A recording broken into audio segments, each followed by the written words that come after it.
Antes de exponer, quiero agradecer a las colaboradoras y colaboradores etnográficos de esta tesis por compartir su experiencia y aportar de manera muy importante a la creación de este trabajo. También agradezco a quienes integran al jurado, a la doctora Cintia Martínez Velasco, al doctor Rubén Muñoz, al doctor Dao García Dauder, que tengo la fortuna de conocer por primera vez a través de videollamada, al doctor José Sánchez Jiménez, pues por la lectura de la tesis, por estar el día de hoy aquí conmigo.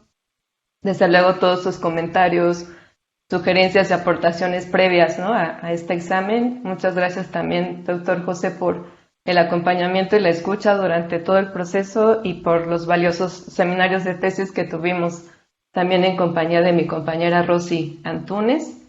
También les agradezco a mis compañeras, compañeros de la maestría por nutrir esta investigación en los seminarios, a mis profesoras y profesores de los cursos en general y de especialización, porque creo que el proyecto se fue desarrollando desde su singularidad a partir de la escucha de todas esas discusiones, y pues a mis amigas, amigos, familia, pareja que están el día de hoy conectados. Y pues bueno, deseo que este trabajo les resulte interesante o por lo menos que les quite un poco el sueño si aún es muy temprano para ustedes. Ya podremos conversar en la parte de las preguntas y las inquietudes. La tesis se titula Erótica del vínculo de las experiencias intersexuales en México, indicios de violencia y derivas del deseo. ¿Podemos pasar a la que sigue, por favor? Está conformada por 4 capítulos. Capítulo 1, Erótica del vínculo de las experiencias intersexuales en México. Capítulo 2, Metodología narrativa en el contexto de COVID-19. Capítulo 3, Levanta la cabeza, enderézate, enderézate, direcciones familiares e intervenciones médicas de las experiencias intersexuales. Capítulo 4, Cuerpo, imagen y alteridad, aperturas deseantes y repliegues del deseo de las experiencias intersexuales. La que sigue, por favor. Para entrar propiamente en materia, las preguntas de investigación fueron las siguientes: ¿cómo se constituye la erótica del vínculo de las experiencias intersexuales en México? ¿Qué implicaciones tiene la violencia sobre la erótica del vínculo? ¿Y cómo se enfrentan las violencias desde la experiencia de devenir intersexual en México? La que sigue, por favor. El objetivo general fue explorar cómo se constituye la erótica del vínculo de la experiencia intersexual en México a través de las narrativas de las personas. Los objetivos específicos fueron los siguientes: analizar los indicios y las implicaciones de la violencia sobre la erótica del vínculo de la experiencia de devenir intersexual en México, conocer las formas de enfrentar esas violencias desde cada posición de la experiencia intersexual, y contextualizar la experiencia narrada de las personas durante el proceso de investigación en la situación de emergencia de pandemia de COVID-19. La que sigue, por favor. Las problemáticas que aquejan a la población intersexual se han llevado gradualmente a la agenda de derechos humanos. El énfasis se ha puesto principalmente en modificar los protocolos de atención médica que han estado enfocados a realizar cirugías genitales a recién nacidos o durante los primeros años de vida, pues en personas que aún no tienen la posibilidad de decidir sobre su cuerpo. En este sentido, tanto defensores de derechos humanos como activistas se han opuesto a dichos procedimientos porque vulneran los derechos sexuales, reproductivos, también el derecho a la integridad corporal y a la autodeterminación. Estas cirugías, según lo propone Judith Butler, se basan en un modelo sexogenérico que pues parte de morfologías ideales o anatomías ideales, ¿no?, que albergan una aparente verdad innata sobre el sexo. Y por otro lado también las propuestas de Susan Kessler, que es una pionera en la investigación sobre el tema, nos dice que en estas intervenciones médicas yace una paradoja, porque por un lado los médicos presuponen una sustancialidad del sexo como pues una materia biológica sobre la cual se construye el género, pero por otro aseguran que pues en el caso de de personas en situación de intersexualidad, recién nacidos, el sexo se puede crear a través de tecnología médica, ¿no? Entonces ahí estamos frente a una paradoja. Por otro lado, las discusiones sobre los términos que se han utilizado para hacer referencia a la corporalidad o a la experiencia de personas en situaciones de intersexualidad están vigentes, son debates vigentes. Estos se han mantenido entre la terminología médica, que ha optado por utilizar el término DSD o TSD como trastorno del desarrollo sexual, las propuestas de activistas intersexuales que más bien se han apropiado del término intersex para defender sus derechos, y los acuerdos y desacuerdos que también existen entre madres y padres de familia respecto a cómo deberían nombrar la condición de sus hijos o cómo podrían referirse a la situación que viven, ¿no? Por el momento no voy a ahondar en esto, pues por cuestiones de tiempo, pero sí destaco que es importante tener en cuenta esta historicidad de los términos y la crítica que se mantiene al respecto. La investigación que realicé previamente para ver en dónde se situaba la tesis, pues han enfocado en indagar principalmente en las prácticas sexuales, particularmente en las secuelas de las cirugías que comenté anteriormente, en la dimensión sexual específicamente en el placer y el displacer o en la insensibilidad que dejan las huellas quirúrgicas. Además, pues se ha abordado el miedo, la angustia, la ansiedad que experimentan las personas al tener encuentros amorosos o íntimos o sexuales, ¿no? Yo considero en esta tesis que no solo es primordial conocer esas consecuencias de las intervenciones, como bien se ha planteado en estas revisiones de investigaciones que revisé, estas huellas de las intervenciones tanto en la subjetividad como en el cuerpo, pero yo consideré crucial abrir los cuestionamientos sobre otras violencias que operan y que inciden en el potencial vinculante de las personas, es decir, en la dimensión del deseo. Me di cuenta que hacía falta problematizar las situaciones en las cuales las personas pues han sido colocadas y cómo eso ha dificultado la vinculación con otros, pero particularmente en los vínculos amorosos. En ese sentido, pienso que sigue haciendo falta problematizar tanto las violencias como el deseo de las experiencias intersexuales. Y aquí es en donde entra la erótica del vínculo que recupero de los planteamientos de Massimo Recalcati. La erótica del vínculo la he propuesto en esta tesis como la dimensión vinculante del deseo, que hace referencia a la experiencia de desear la apertura hacia el encuentro con otro y de ser reconocido en el deseo de alguien más, es decir, ser deseado por otro, ¿no? Que abarca, pues sí, en parte la dimensión sensible del cuerpo, pero está particularmente enfocada hacia la dimensión de los vínculos y el imaginario. La erótica del vínculo tiene diferentes resonancias en cada historia porque sucede de manera muy particular en la experiencia de cada persona. Y aquí considero que hay situaciones de violencia que están desdibujando esa posibilidad de ser deseado y desear a otro. Y bueno, consideré que esto abrió un terreno de exploración antropológica, ¿no? Con respecto a este breve estado del arte que construí, mi postura en esta tesis es que no perdamos de vista el cuerpo en su complejidad material y sensible, pero que pongamos énfasis en el vínculo porque considero que los problemas que enfrentan las personas no responden en sí mismos al mero hecho de la corporalidad intersexual, sino que ocurre, pues desde luego, en un sentido relacional con otras personas.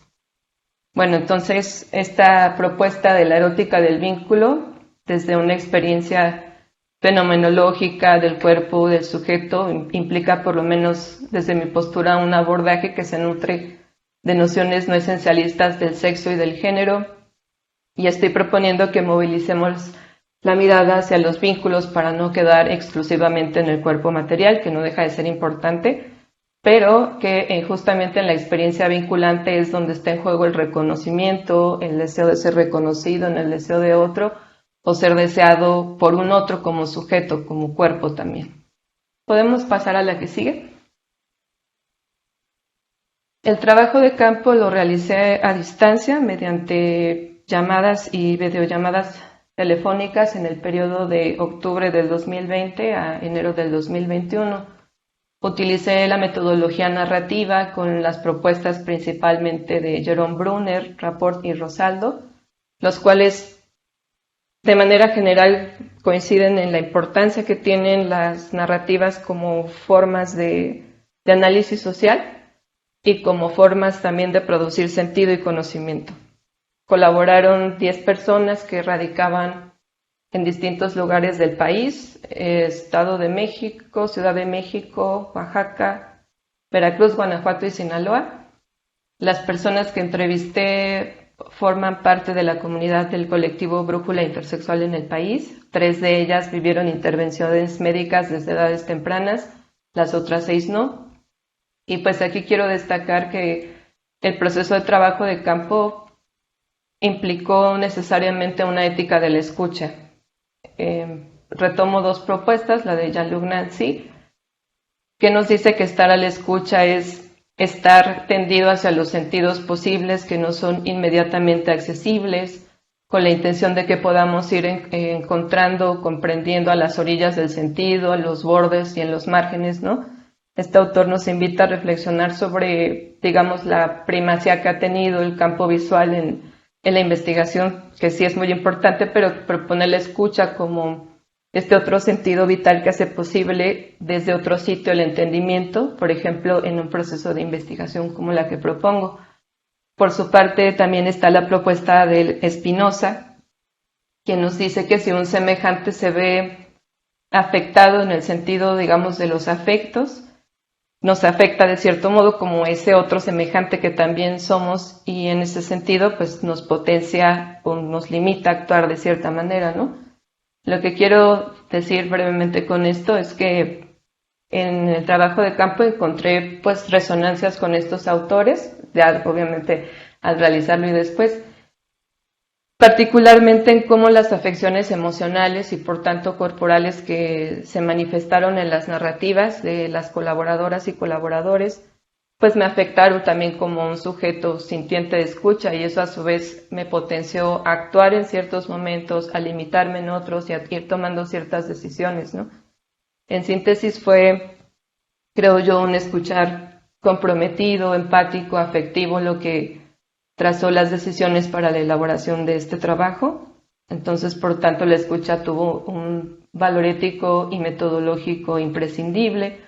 Hubo una posibilidad de resignificar la misma experiencia o de obtener tener un proceso pues refigurativo, edificante de lo mismo que se iba narrando, ¿no? A partir de esta posición de escucha es que tuvo lugar justamente la estructura de la tesis, particularmente los 2 capítulos etnográficos, en los cuales decidí anteponer los relatos de las colaboradoras y los colaboradores etnográficos desde los cuales se trazaron también posibles análisis, ¿no? Y producción de conocimiento. La que sigue, por favor.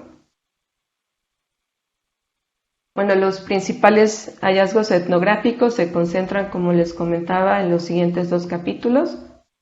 La que sigue, por favor.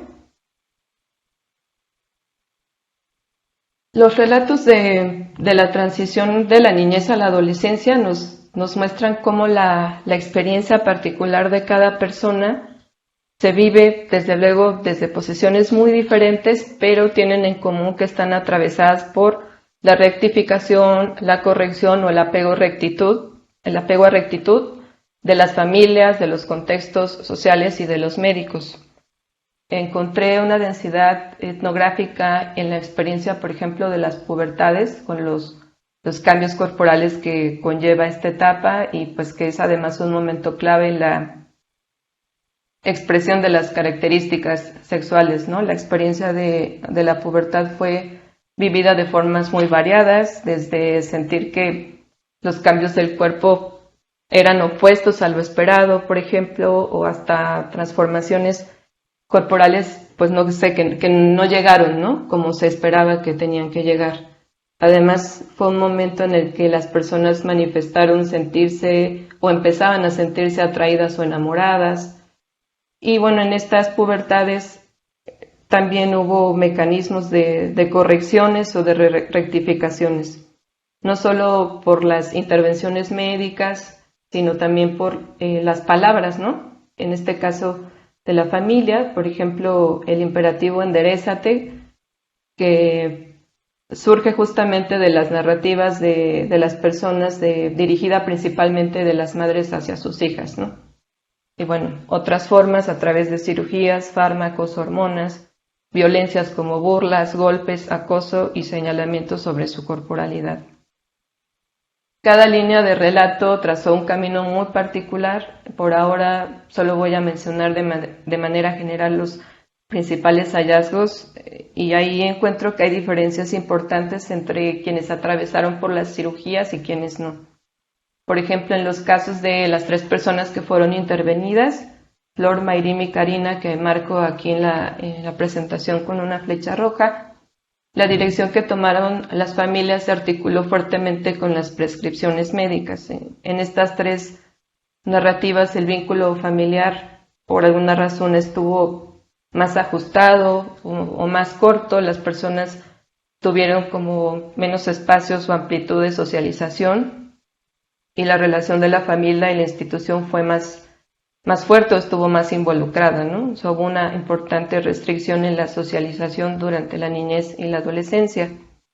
Esto además está relacionado con diferencias estructurales como el lugar en el que nacieron o el acceso a servicios de salud en cada contexto, porque, por ejemplo, en la experiencia de Samuel y la de Karina, pues son diametralmente diferentes, ¿no? Samuel nació en un rancho en Veracruz y su madre fue asistida en el parto por un integrante de su familia, su corporalidad cambió con el tiempo y no hubo consultas médicas motivadas por la familia, mientras que Karina nació en una clínica de la Ciudad de México y desde pues, los primeros meses de nacida atravesó por cirugías que no fueron consentidas, ¿no? Los relatos de Karina dan cuenta de un límite, ¿no? Las decisiones y los deseos parentales relacionados aproximadamente con 9 cirugías, más la pérdida de la vista en ese camino de medicalización. Mientras que el caso de Samuel está atravesado por violencia física, simbólica, ejercida por la familia, así como el abandono y la pobreza, ¿no? Flor, Mayrim y Karina, perdón,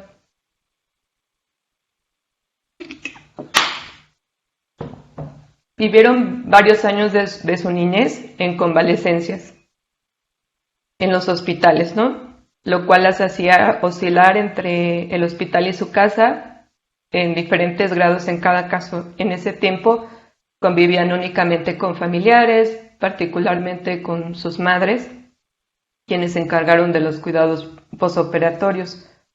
Hubo poco espacio para convivir con otras niñas o niños, o si se hacía en los hospitales, pero con las dificultades que eso imponía.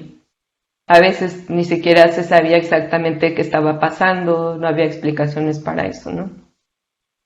Por otro lado, en el caso de Samuel, Mar, Columba, Noem, Pilar e Irina, si bien no hubo, pues en un sentido estricto, todas estas intrusiones médicas, sí hubo constricciones o sanciones sociales dirigidas hacia ellos. Por ejemplo, hostigamientos, coerciones colectivas por la gente del lugar en el que vivían o en los espacios escolares, y esto se presentó con mayor fuerza en contextos donde las comunidades pues eran más pequeñas o donde la mayoría se conocía entre ellos, ¿no?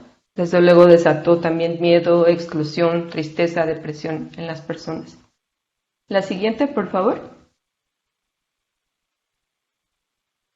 Bueno, el cuerpo, la imagen y la alteridad de las experiencias intersexuales son 3 categorías que tomaron relevancia desde las narrativas. En todos los relatos estuvo presente el miedo a ser descubierto o ser descubierta, o ser desidealizado o desidealizada de la propia imagen. Por ejemplo, en las relaciones de noviazgo que devenían más íntimas o donde el cuerpo se desnudaba o podía quedar desnudo, ¿no? En incluso haciendo como un caso hipotético de encuentro, aunque no ocurriera, como imaginándolo, ¿no? Este miedo a ser descubierto o desidealizado de alguna manera, pues dejaba a la deriva la posibilidad de ser deseado por otro, o al menos causaba, ¿no?, esa sensación. Otro punto que estuvo fuertemente compartido en casi todos los relatos fue el deslizamiento de los nombres. La mayoría de las personas hizo en algún momento de su vida un cambio de nombre, no necesariamente en términos jurídicos, aunque sí hay un caso, pero sí en la manera de nombrarse a sí mismos. En el caso de las personas que fueran intervenidas, se incorporó con una mayor fuerza subjetiva imágenes de incompletud o incapacidad corporal o carencia para relacionarse con otros. Esto principalmente en las situaciones en las que se llevó el cuerpo, digamos, hacia una feminización quirúrgica y hormonal. Y esta imagen, pues, destaco que fue reforzada, inscrita en la niñez y en la adolescencia, tanto por médicos como por la familia, ¿no? Lo cual creo que nos regresa, pues, de alguna manera al planteamiento de la importancia de mirar a los vínculos o las relaciones para no partir del hecho de que el cuerpo en sí es a partir del cual se desatan los problemas, ¿no?, que están aquejando a las personas. Las intervenciones médicas crearon también un efecto corpóreo o, digamos, imaginario de hipergenitalización o de hiperfocalización en los genitales a través de impresiones dolorosas y psíquicas, a través de, pues, de esas huellas que quedan en la superficie del cuerpo, y también en la devolución de imágenes corporales fragmentadas, no funcionales o exacerbadas en ciertas características del cuerpo, ¿no? Esto, desde luego, en ciertos casos fuertemente vinculado a los deseos y expectativas familiares. Y bueno, y esto, aunque no en todos los casos se mencionó de manera afirmativa que había una relación directa entre estas instituciones médicas y las decisiones familiares, sí se especulaba sobre lo que pudo haber ocurrido en esas decisiones o por qué se tomaron esas decisiones. Y ahora bien, la dimensión deseante, pues se vive o sublimada, o ultrajada, o suspendida, postergada, ¿no? En los encuentros amorosos o íntimos, algunas personas encontraron una cierta extrañeza, por ejemplo, en las conexiones que hacían entre las partes de su cuerpo que fueron intervenidas y esta dimensión imaginaria de su cuerpo con respecto a una posibilidad de encontrarse en un encuentro más íntimo con una persona.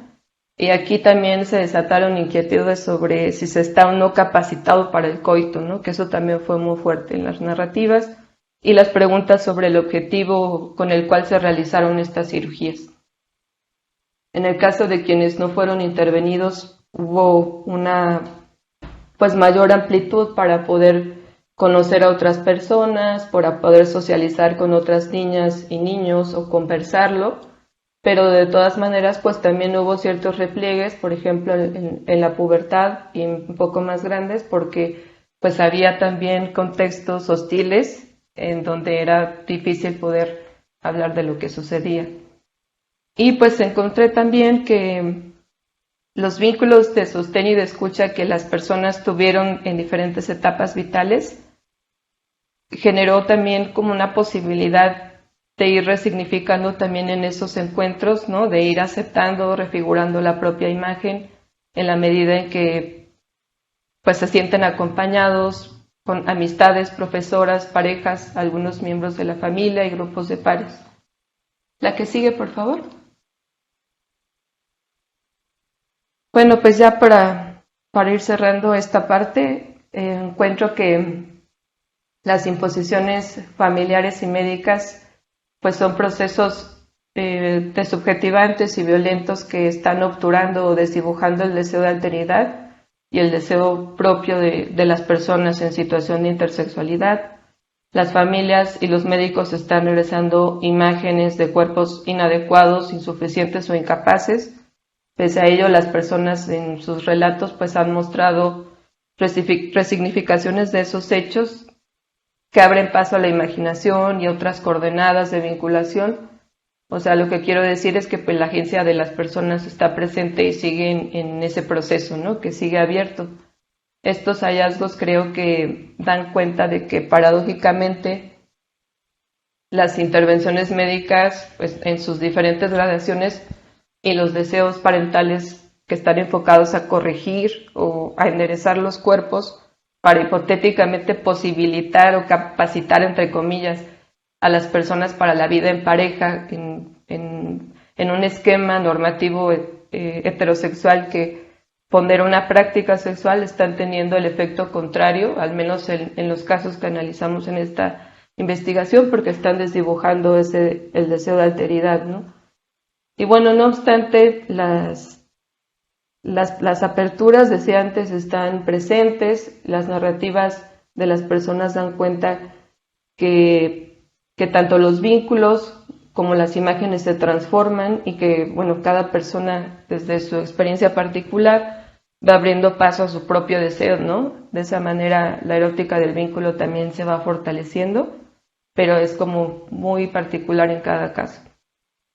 Pues yo ya de manera, por último, creo que esta tesis me abrió más preguntas, creo que con sus limitantes y aportes, pues deseo que sea útil para poder incidir en situaciones que creo que deben cambiar para que las personas puedan tener una vida en otras condiciones y sobre todo deseo que pues este trabajo, o sea, que genere esperanza y valentía y por el momento ya hasta aquí dejo mi participación. Muchas gracias.